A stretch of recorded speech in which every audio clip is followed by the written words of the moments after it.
अर्नब गोस्वामी के खिलाफ महाराष्ट्र पुलिस का एक और झूठ का खुलासा हुआ है।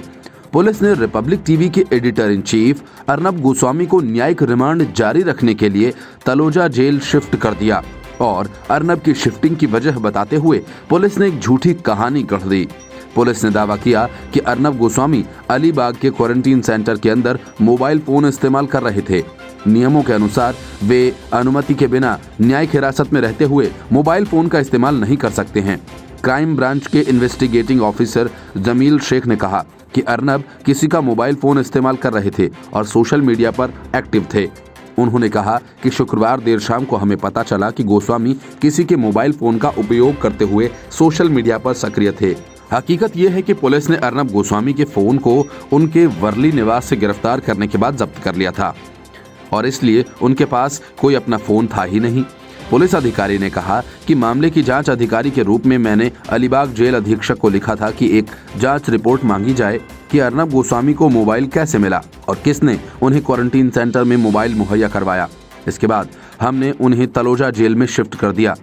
मजेदार बात यह है कि अर्नब गोस्वामी किसी भी सोशल मीडिया पर मौजूद नहीं है। किसी भी बड़े सोशल मीडिया प्लेटफॉर्म पर उनका कोई सोशल मीडिया का अकाउंट भी नहीं है, इसलिए ये पक्का नहीं है। फिर पुलिस को कैसे पता चला कि गोस्वामी सोशल मीडिया पर सक्रिय थे? जब अर्नब गोस्वामी का सोशल मीडिया पर कोई आधिकारिक अकाउंट है ही नहीं, तो सवाल उठता है कि पुलिस के दावे के अनुसार वे कहां सक्रिय थे। अगर वास्तव में उन्होंने सोशल मीडिया पर कुछ पोस्ट किया था, फिर वो तो अब तक वायरल हो जाना चाहिए था, लेकिन ऐसा कुछ भी नहीं हुआ। इसका अभी तक कोई सबूत नहीं मिला है कि पिछले 4 दिन में अर्नब गोस्वामी सोशल मीडिया पर सक्रिय थे। मतलब ये कि पुलिस ने अर्नब को तलोजा जेल शिफ्ट करने के लिए एक कहानी बनाई और सबको सुना दी। इसके अलावा जब गोस्वामी के पास अपना फोन नहीं था और जेल में फोन रखने की अनुमति नहीं है, तो एक और सवाल उठता है कि कैसे अर्नब गोस्वामी जेल में एक्टिव डेटा कनेक्शन के साथ फोन ढूंढने में कामयाब रहे।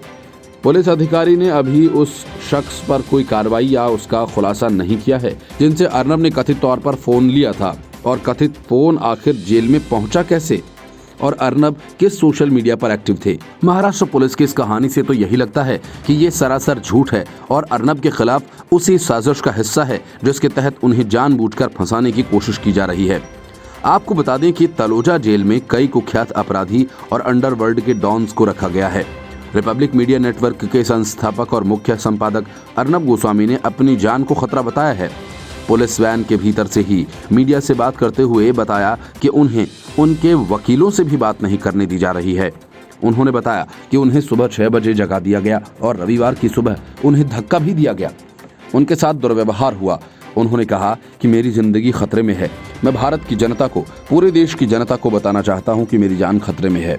अर्नब को मुंबई के इंटीरियर डिजाइनर अन्वय और उनकी मां को कथित तौर पर आत्महत्या के लिए उकसाने के आरोप में 4 नवंबर को गिरफ्तार किया गया था। मुंबई पुलिस ने उन्हें न्यायिक सहमति के बिना हिरासत में लिया था। वे 18 नवंबर तक जुडिशियल कस्टडी में हैं। कथित तौर पर गिरफ्तारी के समय मुंबई पुलिस ने अर्नब के नाबालिग बेटे से मारपीट की और उनके परिवारजनों से बदतमीजी भी की थी। Bureau report, news of India.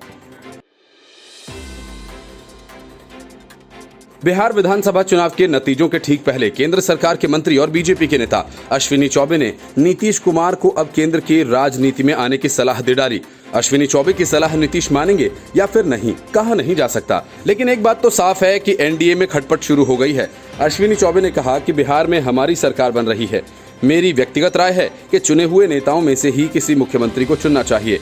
वह अनुसूचित जाति, सवर्ण या अति पिछड़ा वर्ग के हो सकते हैं। साथ ही नीतीश कुमार केंद्र में भी जा सकते हैं। हालांकि अश्विनी चौबे ने यह भी दोहराया कि बिहार में सरकार हमारी बनेगी और नीतीश कुमार सीएम बनेंगे। उन्होंने स्पष्ट किया कि नीतीश कुमार अगर किसी को दायित्व सौंपते हैं तो ऐसे हालात बनेंगे। हालांकि उनके इस बयान के बाद इसके सियासी मायने भी निकाले जा रहे हैं। सूत्र बताते हैं कि अश्विनी चौबे के इस बयान को कहीं न कहीं नीतीश कुमार के उस दांव से भी जोड़कर देखा जा रहा है जो उन्होंने 2014 लोकसभा चुनाव में अपनाया था। उस समय नरेंद्र मोदी को एनडीए की ओर से पीएम पद का उम्मीदवार बनाए जाने के दौरान नीतीश कुमार ने इसका विरोध किया था। हालांकि उस समय बिहार बीजेपी का एक खेमा नीतीश कुमार के इस फैसले से खुश नहीं था। इसमें अश्विनी चौबे, गिरिराज सिंह और रामेश्वर चौरसिया ने खुले तौर पर पीएम मोदी का सपोर्ट किया था। यही नहीं, कई मौकों पर इन नेताओं का नीतीश कुमार से आमना सामना भी हुआ था। केंद्रीय मंत्री गिरिराज सिंह ने भी साल 2019 में नीतीश कुमार और जेडीयू के खिलाफ विरोध के सुर अख्तियार किए थे। हालांकि बीजेपी आलाकमान की ओर से निर्देश के बाद उनके सुर में बाद में बदलाव आए थे। उस समय पार्टी नेतृत्व ने स्पष्ट किया था कि नीतीश कुमार के नेतृत्व में ही बिहार का अगला विधानसभा चुनाव लड़ा जाएगा। उससे पहले गिरिराज ने कई बार ट्वीट के जरिए नीतीश कुमार को घेरने की कोशिश की थी। इन सब के बीच बीजेपी के पूर्व नेता और नोखा से एलजेपी के प्रत्याशी रामेश्वर चौरसिया ने भी नीतीश कुमार पर बड़ा हमला किया। चौरसिया ने कहा कि मैं बिहार बीजेपी का पुराना सिपाही हूं, लेकिन मेरी सीट नीतीश कुमार के खाते में चली गई। उसके बाद मुझे एलजेपी से चुनाव लड़ने का फैसला लेना पड़ा। रामेश्वर चौरसिया ने नीतीश कुमार पर आरोप लगाते हुए कहा था कि वे प्लानिंग के तहत बीजेपी की मजबूत सीटों पर दावा ठोकते हैं। इससे बीजेपी के कोर वोटों में बिखराव होता है। फिलहाल बिहार में आगे क्या सियासी हालात बनेंगे, ये तो चुनावी नतीजे आने के बाद ही पता चलेगा। लेकिन नीतीश कुमार मुश्किलों में घिरते दिख रहे हैं। Bureau report, news of India.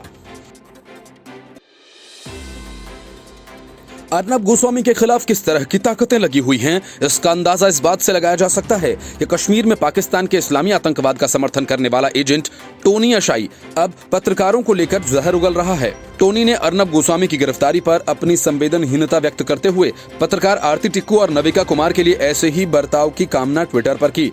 Tony अशाई ने ट्वीट कर कहा कि कई लोगों पर झूठे आरोप लगाकर उनकी जान खतरे में डालने वाले और उनकी जिंदगी खराब करने वाले अर्नब गोस्वामी अब अपनी जिंदगी की भीख मांग रहे हैं।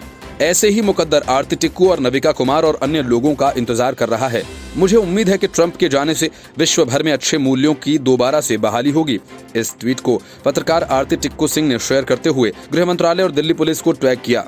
उन्होंने इस ट्वीट पर संज्ञान दिलवाते हुए कहा कि यूएस का ये आईएसआईएस एजेंट मुझे धमकी दे रहा है। मुझे भी अर्नब गोस्वामी की तरह मारा पीटा जाएगा, जेल में कैद किया जाएगा, यातनाएं दी जाएंगी और मैं भी अपने जीवन की भीख मांगूंगी। टोनी अशाई वही आदमी है जिसने पाकिस्तान के इस्लामी आतंकवाद का कश्मीर में समर्थन किया था। टोनी आईएसआई द्वारा प्रायोजित आतंकवादी संगठन जम्मू कश्मीर लिबरेशन फ्रंट का सदस्य रह चुका है। इसकी दुबई, आबू धाबी और लॉस एंजलिस में अच्छी खासी संपत्ति है। इसके बेटे बिलाल अशाई ने कश्मीर में युवकों से हथियार उठाने की अपील की थी। टोनी अशाई एक तस्वीर में शाहरुख खान और उसकी पत्नी के साथ नजर आ रहा है। जाहिर है कि टोनी से शाहरुख खान के बेहतर संबंध हैं।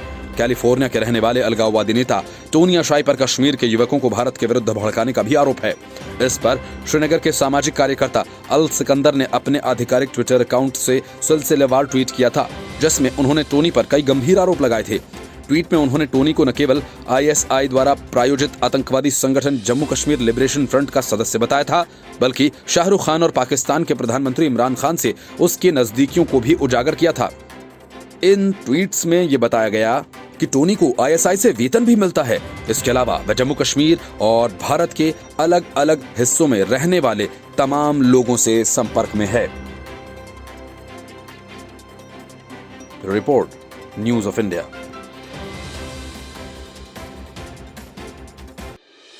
राज्यपाल भगत सिंह कोश्यारी से एक बार फिर उद्धव ठाकरे सरकार की ठन गई है। अर्नब गोस्वामी को लेकर ही नहीं, उनके स्वास्थ्य को लेकर चिंतित राज्यपाल कोश्यारी ने गृह मंत्री अनिल देशमुख से बात की और अर्नब को लेकर अपनी चिंता जताई। राज्यपाल ने अनिल देशमुख को ये भी कहा कि वो अर्नब को अपने परिवार को देखने, उनसे बात करने की अनुमति दें। राज्यपाल ने पहले भी अर्नब गोस्वामी को गिरफ्तार करने के तरीके पर राज्य के गृह मंत्री को अपनी चिंता जताई थी। इस मामले को लेकर महाराष्ट्र में बीजेपी विधायक राम कदम ने भी कुछ दिन पहले राज्यपाल कोश्यारी से मुलाकात कर उन 9 पुलिस वालों के खिलाफ कार्रवाई की मांग की थी जिन्होंने अर्नब के साथ मारपीट की।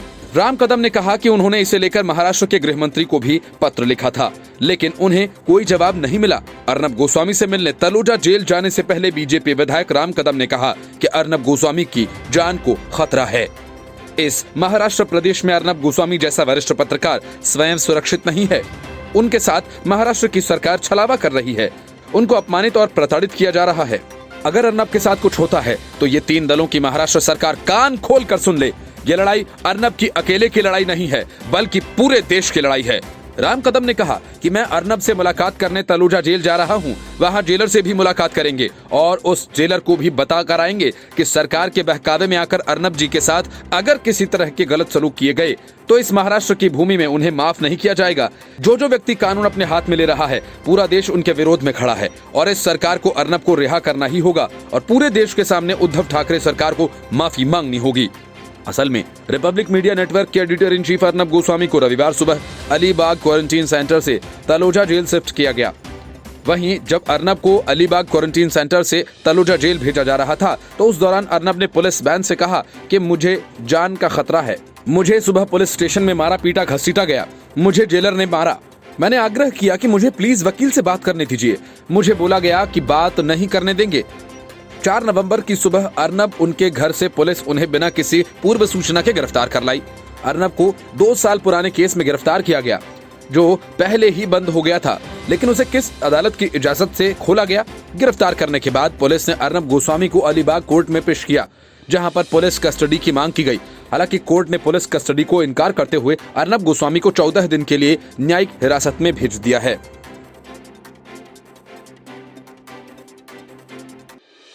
अर्नब गोस्वामी की गिरफ्तारी का मामला सुप्रीम कोर्ट तक पहुंच गया है। अर्नब की गिरफ्तारी से नाराज लोग अब किसी भी सूरत में उनकी रिहाई चाहते हैं, क्योंकि अर्नब ने ये बात खुद बताई है कि तलोजा जेल में उनकी जान को खतरा है और पुलिस उन्हें लगातार यातनाएं दे रही है। रिपब्लिक टीवी के कंसल्टिंग एडिटर प्रदीप भंडारी ने ट्वीट कर कहा, उन्होंने इस मामले को लेकर सुप्रीम कोर्ट का दरवाजा खटखटाया है और अर्नब गोस्वामी को सुरक्षा प्रदान करने को लेकर स्वतः संज्ञान लेने का अनुरोध किया। दिग्गजों और नागरिकों के एक प्रतिनिधिमंडल ने भी राष्ट्रपति से संपर्क कर इस घटना पर एक ज्ञापन सौंपा। उन्होंने कहा कि ये अब हमारे लिए एक चुनौती है, क्या सत्य की जीत होगी या अत्याचारी झूठ को शासन करने की अनुमति दी जाएगी। अर्नब गोस्वामी के समर्थन में सेवानिवृत्त मेजर जनरल जीडी बख्शी भी सामने आए। उन्होंने कहा कि राष्ट्रपति सशस्त्र बलों के सर्वोच्च कमांडर हैं और आज एक कर्नल के बच्चे को दोषी ठहराया जा रहा है। एक तरफ जहां बीजेपी अर्नब की गिरफ्तारी का विरोध कर रही है, वहीं अब रिपब्लिकन पार्टी ऑफ इंडिया में शामिल हुई अभिनेत्री पायल घोष ने भी अर्नब का समर्थन किया। आरपीआई की महिला शाखा की उपाध्यक्ष पायल घोष ने ट्वीट करते हुए कहा कि अन्याय की लड़ाई में हम अर्नब गोस्वामी के साथ खड़े हैं। आरपीआई अर्नब गोस्वामी के साथ है। अशोक पंडित ने जम्मू कश्मीर के साहित्यिक, सामाजिक और सांस्कृतिक क्षेत्र के लोगों की तरफ से अर्नब की गिरफ्तारी की निंदा की। उन्होंने कहा कि प्रेस को लोकतंत्र का चौथा स्तंभ कहा जाता है और ये प्रेस का कर्तव्य है, वह चीजों की आलोचना करें, जनता की आंख और कान बने। एक भारतीय पत्रकार के प्रति इस तरह का व्यवहार किया गया। उन्होंने आगे कहा कि रिपब्लिक टीवी चैनल के editor in chief Arnab Goswami के गिरफ्तार किए जाने की कोई वजह नहीं है। उन्हें सार्वजनिक रूप से धक्का दिया गया, जो सबकी आंखों के सामने हुआ। राज्यसभा के सदस्य सोनल मानसिंह ने कहा कि अर्नब गोस्वामी के साथ जो हो रहा है उसे देखकर बहुत दुखी हूं। मैं प्रार्थना करता हूं कि सच्चाई प्रबल हो। इस तरह के ट्रीटमेंट से किसी को फायदा नहीं होगा।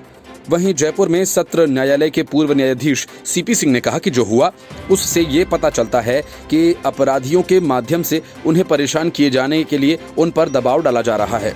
ये राजनीतिक आतंकवाद है। रिपब्लिक मीडिया नेटवर्क के मुख्य संपादक अर्नब गोस्वामी ने अपनी जान को खतरा बताया। पुलिस वैन के भीतर से ही मीडिया से बात करते हुए बताया कि उन्हें उनके वकीलों से भी बात नहीं करने दी जा रही है। उन्होंने बताया कि उन्हें सुबह के 6 बजे जगा दिया गया और रविवार की सुबह उन्हें धक्का भी दिया गया।